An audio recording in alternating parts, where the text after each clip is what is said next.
ندیم اپنی بوڑھی ساس کو عمرہ کروانے سعودی عرب لے گیا اور وہاں جا کر اسے بھیک منگوانے لگا۔ اگر وہ بھیک مانگنے سے انکار کرتی تو اس پر تشدد کرتا اور اس کی بیٹی کو طلاق دینے کی دھمکیاں دیتا۔ ایک دن وہ اسے روڈ پر چھوڑ کر گیا تو جب شام کو آیا تو ساس وہاں موجود نہیں تھی۔ اس نے بیوی کو فون پر کہا کہ عمرہ کرتے ہوئے رش کی وجہ سے اماں فوت ہو گئی ہیں اور اسے یہاں دفن کر دیا گیا ہے۔ کچھ عرصے بعد وہ پاکستان لوٹا تو جب گھر داخل ہوا تو اس کے قدموں تلے زمین نکل گئی، کیونکہ سامنے پائی جوڑ کر صفیہ بیگم نے عمرے پر جانے کے لیے پیسے جمع کیے تھے، مگر سب سے بڑا مسئلہ تھا کہ جاتی کس کے ساتھ۔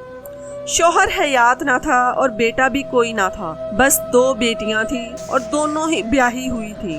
بڑی بیٹی تو اپنے گھر میں بڑی خوش باش تھی، لیکن دوسرے نمبر کی چھوٹی بیٹی کا شوہر نکما تھا، سارا دن گھر پر بیٹھا بستر توڑتا رہتا۔ بیٹی شوہر سے کام کا کہتی تو ندیم اس پر بھڑکنے لگتا۔ آئے دن صفیہ کی چھوٹی بیٹی سمیرہ اس کے گھر آ کر روتی رہتی۔ کئی بار صفیہ نے اپنے میاں کی پینشن کے پیسے بیٹی کے ہاتھ میں رکھے تاکہ وہ گھر کا سلسلہ چلا سکے۔ پھر اسے یہ کہنے لگا کہ بیٹا، میں کب تک تمہارا خرچہ پورا کر سکتی ہوں، تم ندیم کو کسی کام پر لگاؤ۔ سمیرہ رونے لگتی کہ اماں میں کیا کروں، جب بھی اسے کہتی ہوں جاؤ کما کر لاؤ تو مجھ پر چیخنے چلانے لگتا ہے، مارنے کو دوڑتا ہے۔ صفیہ کو جب اس بات کا علم ہوا تو اس نے سمیرہ سے کہا کہ وہ سلائی سیکھ لے، اپنے ہنر سے پیسہ کمائے۔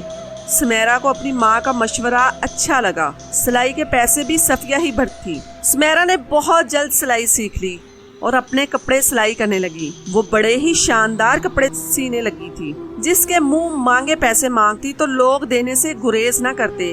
یہ دیکھ کر تو ندیم بالکل ہی گھر کا ہو کر رہ گیا۔ جب بھی سمیرہ اس سے جھگڑا کرتی کہ وہ کچھ بھی کما کر لائے تو وہ کہتا کہ ٹھیک ہے، ایسا کر تو مجھے بیرون ملک بھیج دے، میں وہاں جا کر کما لوں گا، یہاں مجھ سے کوئی نوکری نہیں ہوگی، یہاں رات دن محنت کر اور ہاتھ میں کیا آتا ہے، چند 100 کے نوٹ، باہر جاؤں گا تو ڈالر درہم کماؤں گا، پھر تمہارے بھی دن بدل جائیں گے۔ سمیرہ کہنے لگی کہ اتنی اچھی میری قسمت کہاں، میں کہاں سے تمہارے لیے پیسوں کا انتظام کروں۔ بہرحال یہ کہہ کر سمیرہ سلائی مشین کے سامنے بیٹھ گئی۔ صفیہ نے شوہر کی پینشن کی پائی جوڑ کر اتنے پیسے جمع کر لیے تھے کہ عمرہ کرنے جا سکے۔ یہ اس کی دلی خواہش تھی اور یہ پیسہ وہ کب سے جمع کر رہی تھی۔ ارادہ تو یہ تھا کہ اپنے شوہر کے ساتھ جا کر عمرہ کرتی، شاید نصیب میں نہ تھا۔ ایک بار صفیہ نے اپنی بیٹی سمیرہ سے اس بات کا ذکر کیا۔ سمیرہ کہنے لگی اماں، اگر آپ کو عمرے پہ جانا ہے تو ایسا کریں ندیم کو ساتھ لے جائیں، ایک تو عمرے میں آپ کا ساتھ بھی ہو جائے گا اور دوسرا یہ وہاں پر اپنے لیے نوکری بھی ڈھونڈ لے گا۔ اگر اسے نوکری مل گئی تو میری جان کو بھی سکون ہو جائے گا، پھر جہاں اس کی نوکری لگے گی اس کا ویزا بھی لگوا دیں گے۔ جتنی سمیرہ اپنے شوہر ندیم سے پریشان تھی اتنی ہی صفیہ یہ چاہتی تھی کہ وہ خود کمائے اور اس کی بیٹی کو خام خواہ مشقت نہ کرنی پڑے، اس لیے وہ مان گئی۔ یہ بات جب سمیرہ نے ندیم کو بتائی کہ وہ اپنی ساس کے ساتھ عمرے پر چلا جائے تو اس کی خوشی کی کوئی انتہا نہ تھی۔ اسے مفت میں ایسا موقع مل رہا تھا اور کیا چاہیے تھا، کیونکہ صفیہ نے اپنے اور اپنے شوہر کے لیے پیسے جمع کیے تھے۔ شوہر تو حیات نہ رہا، اس لیے داماد کے ساتھ عمرہ کرنے جانا چاہ رہی تھی۔ سارا خرچہ صفیہ نے ہی کرنا تھا۔ ندیم بڑا خوش تھا۔ جیسے جیسے عمرے پہ جانے کے دن قریب آ رہے تھے ندیم کی فرمائشیں بھی بڑھنے لگی۔ سمیرہ سے کہنے لگا میرے پاس تو صاف ستھرے کپڑے ہی نہیں ہیں جو میں عمرے پہ پہن سکوں، ایسا کرو اپنی ماں سے 10-12 ہزار روپے لاؤ اور مجھے دے دو تاکہ میں تھوڑے سے اپنے کپڑے خرید کر سلوا لوں۔ اب کیا میں پرانے کپڑوں میں عمرہ کرتا ہوا اچھا لگوں گا؟ سمیرہ اگر اسے کچھ بھی کہتی تو بات جھگڑے پر جا پہنچتی۔ اس نے اپنی سلائی کے پیسوں سے 12,000 دیا اور بغیرتوں کی طرح ندیم نے بھی بیوی سے پیسے لیتے ہوئے شرم محسوس نہیں کی۔ جا کر اپنے لیے کاٹن کے سوٹ خرید دے اور درزی کو سینے کے لیے دے دیے۔ جس دن صفیہ نے جانا تھا دونوں بیٹیوں کے گلے لگ کر وہ بہت روتی رہی اور بچیوں کو دعائیں دیتی رہی۔ پھر ندیم کے ساتھ انہوں نے سعودیہ کا سفر شروع کیا۔ جب وہ جدہ ایئرپورٹ پر پہنچے تو صفیہ کے دل کی یہ حالت تھی کہ خانہ کعبہ کو دیکھنے کے لیے مچل رہا تھا۔ زبان پر لبیک اللہم لبیک تھا۔ یقین کرنا مشکل تھا کہ وہ واقعی اس پاک سرزمین پر پہنچ گئی ہیں جہاں آنے کی اس کی بچپن سے ہی خواہش تھی۔ غربت میں پلی بڑھی تھی، اس لیے نہ تو باپ کے گھر ایسی کوئی خواہش پوری ہونے کے آثار تھے، نہ شوہر کے گھر۔ شوہر گورنمنٹ کا ملازم تھا، ایمانداری سے جو کماتا اس سے بس گھر ہی چلتا تھا۔ لیکن صفیہ کے شوق کی انتہا یہ تھی کہ اس نے دو تین سال تک عید کے کپڑے نہیں سلوائے تھے اور وہ پیسے جمع کر کے ایک طرف رکھ دیتی تھی۔ ارادہ یہی تھا کہ وہ عمرہ کرنے اپنے شوہر کے ساتھ جائے گی، لیکن ایسے جمع کرتے کرتے ہر سال بڑھتی مہنگائی نے تو صفیہ کو موقع ہی نہیں دیا تھا۔ جوانی سے بڑھاپے میں آ گئی، اب جا کے اس کے پاس اتنے پیسے جمع ہوئے تھے کہ وہ عمرے پر جا سکتی۔ مکہ مکرمہ کا سفر بڑی بے چینی سے گزرا تھا۔ جیسے ہی خانہ کعبہ کے پاس کھڑی ہوئی تو دل بے اختیار سا ہو چکا تھا، آنسو لگاتار آنکھوں سے جاری تھے۔ بے یقینی کا عالم تھا کہ وہ سچ میں کعبہ شریف کے اس قدر قریب کھڑی ہے۔ اس کی سسکیاں بلند ہو گئی تھیں، وہاں موجود سبھی لوگ رو رہے تھے۔ صفیہ کو بھی کسی بات کا ہوش نہ تھا، بس اسے لگ رہا تھا کہ سامنے کعبہ ہے اور وہ اکیلی کھڑی ہے۔ پورا عمرہ صفیہ نے اللہ کی محبت میں آنسو بہاتے ہوئے کیا تھا، لیکن یہ نہیں جانتی تھی کہ اس کا داماد اس کے ساتھ کون سا گناؤنا کھیل کھیلنے والا ہے۔ عمرے کے بعد کمرے میں کچھ دیر آرام کی غرض سے لیٹی تھی کہ کمرے کے دروازے پر دستک ہوئی۔ وہ بیدار ہوئی اور جا کر اس نے دروازہ کھولا تو ندیم سامنے کھڑا تھا۔ صفیہ سے کہنے لگا کہ مجھے آپ سے کچھ بات کرنی ہے۔ اس وقت ندیم کے ہاتھ میں 2 جوس کے گلاس تھے۔ یہ دیکھ کر صفیہ کو حیرت ہوئی تھی کہ وہ کیوں جوس کے گلاس لایا ہے اور اندر داخل ہو گیا ہے۔ جوس سامنے چھوٹے سے گول میز پر رکھ کر خود صوفے پر بیٹھ گیا اور ایک جوس کا گلاس صفیہ کو تھما دیا۔ کہنے لگا عمرہ تو اللہ تعالیٰ نے کروا دیا ہے اور میں چاہتا ہوں کہ اب میں نوکری تلاش کروں۔ صفیہ نے جوس پیتے ہوئے کہا کہ ہاں بیٹا، کیوں نہیں، تم ضرور نوکری ڈھونڈو۔ وہ کہنے لگا اماں جی کیسے ڈھونڈوں؟ ظاہر ہے میں جہاں جہاں نوکری کی تلاش میں جاؤں گا کرایہ تو چاہیے۔ صفیہ اس کی بات سمجھ چکی تھی، اس لیے جوس کا گلاس ایک ہی گھونٹ میں خالی کر کے سائڈ ٹیبل کے دراز سے پرس نکالا اور کچھ نوٹ اسے پکڑا دیے۔ لیکن جیسے ہی اس نے اس کو پیسے دیے، صفیہ کو بہت زور کا چکر آیا اور وہ بیڈ پر ہی گر گئی۔ پھر اس کی آنکھیں بند ہوتی چلی گئیں، اسے تو کسی شے کا ہوش نہیں رہا۔ جب کچھ گھنٹوں کے بعد اسے ہوش آیا تو چکراتے ہوئے سر کو تھامتے اٹھی، اپنے بیڈ پر بے سود لیٹی ہوئی تھی۔ کمرے پر نظر دھڑائی تو اس کا پورا سامان کھلا ہوا تھا، اس کا سر بھی چکرا رہا تھا۔ اس نے اپنے سر کو پکڑا، پھر سوچنے لگی تو سب کچھ یاد آ گیا۔ رات کو ندیم کا کمرے میں آنا، جوس کا گلاس پلانا، پھر اس کو بے ہوش ہو جانا، ایک جھٹکے کے ساتھ سب یاد آیا تھا۔ جتنا کیش تھا اس کے سامان سے غائب تھا۔ جلدی سے کمرے سے باہر نکل کر ندیم کے کمرے میں آئی تو معلوم ہوا کہ کمرہ چھوڑ کر جا چکا ہے۔ یہ دیکھ کر تو صفیہ کی جان پر بن گئی تھی، کیونکہ اس کے پاس مزید رہنے کے لیے ہوٹل کے کرائے کا کمرہ تک نہ تھا، ہوٹل کے کمرے کا کرایہ تک نہ تھا۔ جو پیسہ تھا وہ ندیم لے جا چکا تھا۔ اس کا سر ابھی بھی چکرا رہا تھا، مگر اس کے باوجود وہ بکھلائی ہوئی کمرے سے نکلی اور باہر آ کر آس پاس ندیم کو ڈھونڈنے لگی۔ وہاں پر کئی لوگ تھے جو آ جا رہے تھے، مگر ان میں کہیں بھی ندیم موجود نہ تھا۔ اس کی حالت اس قدر خراب ہوگی، وہاں بیٹھ کر رونے لگی۔ اسے روتا ہوا دیکھ کر عربی زبان میں آ کر کچھ عورتیں اور وہاں پر کام کرنے والے ملازمین بات کرنے لگے۔ وہ اردو میں انہیں اپنی پریشانی بتانے لگی، مگر وہ تو اس کی زبان سمجھ ہی نہ پا رہے تھے۔ صفیہ پریشان ہو کر رہ چکی تھی۔ آج تک وہ اکیلی پاکستان میں ایک گاؤں سے دوسرے گاؤں نہیں گئی تھی۔ یہاں پر اپنے داماد کا سہارا لیے ہوئے وہ ایک ملک سے دوسرے ملک آ چکی تھی۔ انجان لوگ تھے، پرایا دیس تھا، یہاں پر وہ کسی سے کیا مدد مانگتی؟ اس کے پاس تو مزید کرائے کے پیسے بھی نہ تھے جو دے کر یہاں پر رہ سکتی۔ آج اس کے ہوٹل میں آخری دن تھا، مجبوراً اسے اپنا سامان پیک کرنا پڑا۔ ہوٹل والے اسے ہوٹل سے نکال چکے تھے۔ وہ روتی ہوئی ہوٹل کے باہر آئی اور سیڑھیوں پر بیٹھ کر رونے لگی۔ وہ اپنے بیگ کو سینے سے لگائے ہوئے تھی۔ لوگوں کو آس پاس دیکھتی تو سمجھ نہیں آتا کہ کیا کرے۔ اس کے پاس رہنے کا کوئی ٹھکانہ موجود نہ تھا، نہ ہی موبائل تھا جو کسی طرح پاکستان کال کر کے اپنی بچیوں کو بتا سکتی کہ وہ سڑکوں پر مارے مارے پھرنے لگی اور اپنے داماد کو ڈھونڈنے لگی۔ مگر داماد تو اس کے پیسے لے کر رفو چکر ہو چکا تھا، تو اس کا پلان تھا کہ وہ یہاں آ کر صفیہ کے سارے پیسے ہڑپ کر لیتا اور پھر کوئی اچھی نوکری ڈھونڈے گا، چاہے 2 نمبر ہی کام کیوں نہ کرنا پڑے۔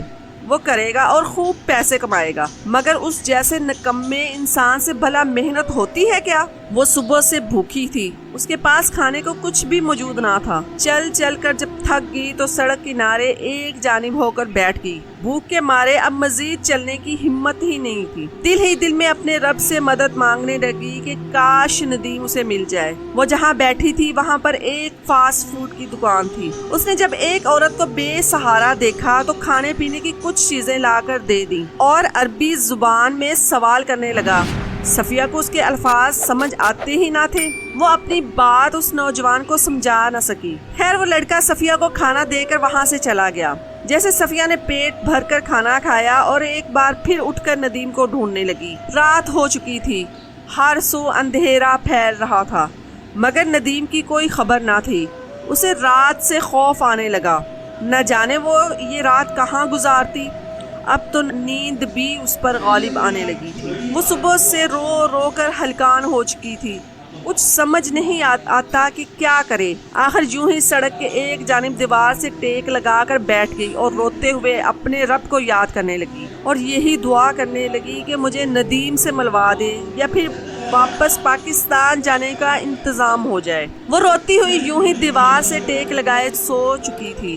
صبح اٹھی تو ایک بار پھر اپنے داماد کو ڈھونڈنے لگی۔ ایک ہفتہ تو یوں ہی گزر چکا تھا۔ وہ کھانے پینے کے لیے کسی دکان کے باہر جاتی اور ہاتھ کے اشارے سے بھوکے ہونے کا اشارہ کرتی۔ وہ دکاندار لڑکا اسے کچھ نہ کچھ کھانے کو دے دیتا اور صفیہ دل ہی دل میں اسے دعائیں دیتے ہوئے واپس آ جایا کرتی۔ وہی ندیم پچھلے ایک ہفتے سے ساس کے دیے ہوئے پیسوں سے خوب عیش کر رہا تھا۔ پہلے تو جا کر اسے شہر میں گھومنے لگا، پھر کچھ پیسے بچے تو اپنے ہوٹل کا کرایہ دیا۔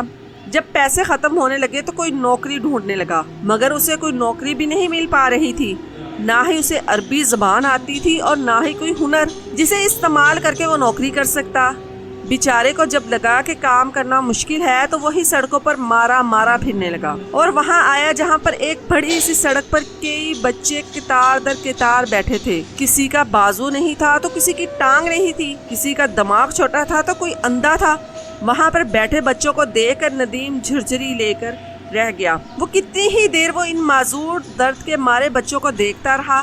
وہاں سے بہت سے لوگ گزرے، خاص کر دوسرے ممالک سے آئے ہوئے لوگ ان بچوں کو کچھ نہ کچھ بھیک کے نام پر ضرور دے رہے تھے۔ یہ منظر دیکھتے ہی ندیم کے دماغ میں ایک منصوبہ بننے لگا۔ اس کے چہرے پر ایک شیطانی مسکراہٹ آئی۔ وہ بچوں کے قریب آیا اور دیکھنے لگا کہ ہر بچے کے پاس بہت سے پیسے تھے جو وہ اپنے پاس چھپا کر رکھ رہے تھے۔ وہ یہ بھی جانتا تھا کہ ان بچوں کو یقیناً کسی گروہ نے یہاں پر بٹھا رکھا ہے۔ یہ بات تو ہر خاص و عام ہی جانتے ہیں کہ بچوں کو اغوا کر کے ان کے اعضاء کاٹ کر بھیک منگوانا سعودی عرب میں عام تھا۔ اس نے کچھ سوچا اور ایک بار اپنی ساس کے بارے میں سوچنے لگا۔ وہ بھاگا بھاگا واپس اس ہوٹل کی جانب آیا۔ وہ بھی اسی ہوٹل کی جانب ہی آ رہا تھا کہ تبھی اسی لڑکے اسی سڑک کے کنارے اپنی ساس بیٹھی ہوئی نظر آئی۔ ساس کا حلیہ تو بگڑ ہی چکا تھا، اس کے چہرے سے بھی نہیں بلکہ اس کے پاس موجود بیگ سے پہچانا تھا اسے، کیونکہ اس بیگ پر اسی کا نام لکھا تھا۔ وہ جب پاکستان سے چلے تھے تو انہوں نے بیگ پر سفید چٹ لگا کر نام لکھا تھا تاکہ بیگ گم نہ ہو سکے۔ ساس کو یوں بیٹھا دیکھ کر اس نے فوراً اپنے چہرے کے تاثرات بھی بدلے اور اس کے پاس چلے آنے لگا۔ آپ یہاں کیا کر رہی ہیں؟ میں کتنے روز سے آپ کو ڈھونڈ رہا ہوں، آخر کون کرتا ہے اتنی لاپرواہی؟ میں ایک ہفتے سے آپ کو ڈھونڈ ڈھونڈ کر ہلکان ہو گیا ہوں اور آپ یہاں بیٹھی ہیں۔ صفیہ نے جب ندیم کو اپنے سامنے دیکھا تو ہڑبڑا کر فوراً اٹھ بیٹھی اور ندیم کے گلے لگ کر پھوٹ پھوٹ کر رونے لگی۔ جیسا بھی تھا تو دماد ہی نہ اور اپنا تھا۔ اسے ایک ڈھار سی ملی تھی۔ کہنے لگی کہ تم کہاں چلے گئے تھے؟ تم ہوٹل سے گئے اور میں تمہیں ڈھونڈنے کی خاطر ہی وہاں سے باہر نکلی۔ تمہیں ذرا میرا احساس نہیں تھا کہ میں بڑھیا اس پرائے دیس میں کہاں جاؤں گی؟ ندیم الٹا اپنی ساس کو ہی ڈانٹنے لگا کہ میں آپ کو ڈھونڈتا رہا اور آپ مجھے ڈھونڈنے کا ڈرامہ کر رہی تھی۔ میں تو آپ کی اور اپنے دوست رشتہ داروں کے لیے تبرک لینے گیا تھا جب بطور تحفہ دینے تھے، مگر افسوس راستے میں ایک جیب کترا میری جیب بھی کاٹ کر لے گیا۔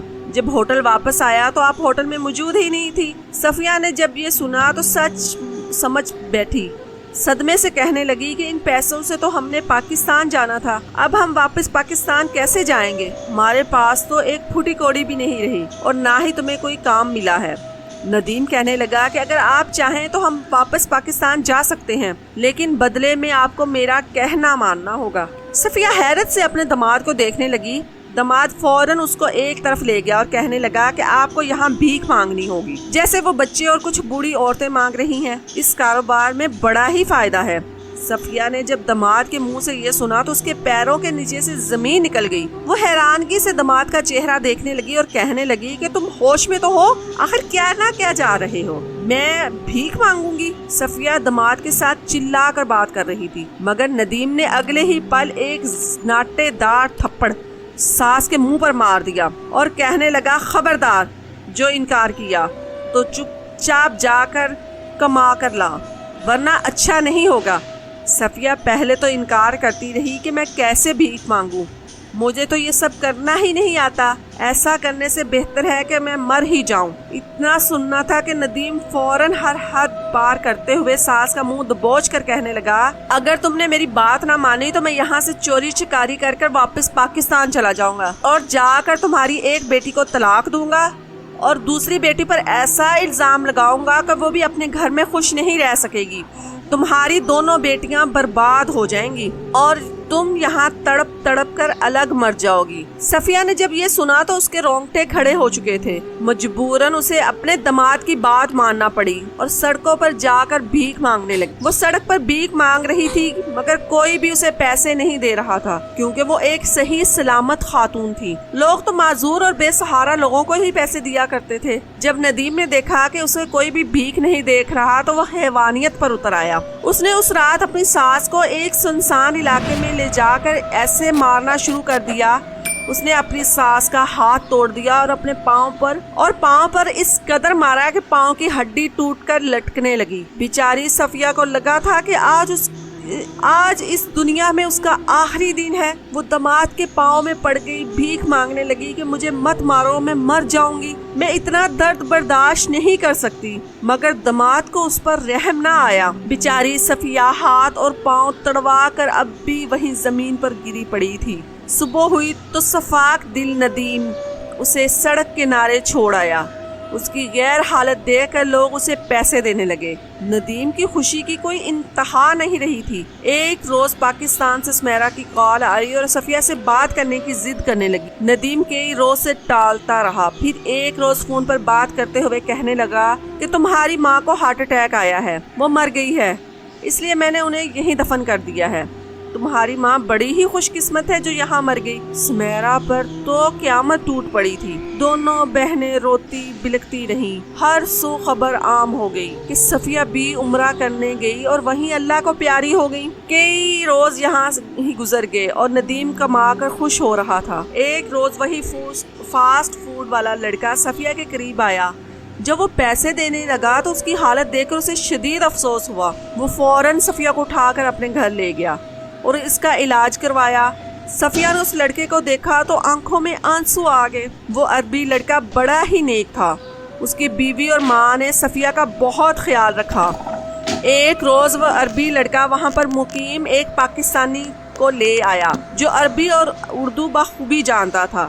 صفیہ نے اپنی ساری حالات زندگی اسے بتائی اور اس نے وہ ساری داستان اس لڑکے کو سنائی، جسے سن کر وہ عربی لڑکا اور اس کی ماں اور بیوی بھی رونے لگی اور اس کے داماد کو لان تان کرنے لگے۔ وہ شخص کہنے لگا کہ بڑی بی آپ فکر مت کریں، میں آپ کو واپس ضرور پاکستان بھیجوں گا۔ اس نے صفیہ کو اچھی خاصی رقم دی اور پھر وہ پاکستانی شخص اور اس لڑکے نے مل کر صفیہ کا بھرپور علاج کروانے کے بعد واپس پاکستان بھیج دیا۔ وہی ندیم کئی ہفتوں سے ساس کو ڈھونڈتا رہا، نہ جانے اچانک ساس کہاں گم ہو گئی تھی۔ دل ہی دل میں ساس کو برا بھلا کہتا ہوا کہ بڑھیا اتنی کمائی کر کر کہاں بھاگ گئی ہوگی تاکہ اکیلے ہی بھیک مانگ کر عیش کر سکے۔ وہ مجبوراً چھوٹی موٹی چوریاں کرنے لگا۔ صفیہ جب پاکستان پہنچی اور گھر آئی تو بیٹیاں ان سے لپٹ کر روتی رہی۔ بیٹیاں تو ماں کو دیکھ کر حیران تھی، کہنے لگی کہ ندیم نے تو کہا تھا کہ آپ وفات پا چکی ہیں۔ صفیہ نے ساری حقیقت اپنی بیٹیوں کو بتا دی۔ کچھ ماہ یوں ہی گزر گئے۔ ایک روز جب ندیم کے پاس کوئی کام نہ رہا اور سعودیہ کے لوگ اسے چوری چکاری کے الزام میں اندر کروانے پر تل گئے تو اس کے جان پر جان بن گئی۔ وہ پاکستان واپس چلا آیا۔ جب گھر آیا تو دیکھا اس کی ساس اور اس کی بیوی کے ساتھ بیٹھی ہے۔ ساس کو وہاں دیکھ کر اس کے ہوش اڑ گئے۔ بیوی نے اس روز اپنے شوہر کو پہلی مرتبہ تھپڑ مارا اور اسے باتیں سنانے لگی، دھکے دے کر گھر سے نکال دیا۔ فوراً پولیس کو کال کر کے بلوایا اور ندیم کو پولیس کے حوالے کر دیا اور اس کے بعد خلا کا مطالبہ بھی کر لیا۔ ندیم ہاتھ جوڑ کر معافی مانگتا رہا، مگر سمیرہ نے بھی ذرا لحاظ نہ رکھا۔ دونوں ماں بیٹی نے ندیم کو پولیس کے حوالے کر دیا تھا۔ وہ لمبی قید میں اندر جا چکا تھا، جبکہ سمیرہ اور اس کی ماں سلائی کے پیسوں سے اور پینشن سے گزارا کرنے لگی۔ وہی ندیم کچھ ماہ جیل میں رہنے کے بعد عجیب و غریب بیماری کا شکار ہو گیا۔ ہر وقت چہرہ نوچتا رہتا، چلاتا رہتا کہ منہ پر سوئیاں چبھ رہی ہیں۔ ایک روز یوں ہی چلاتے ہوئے خود کو نوچ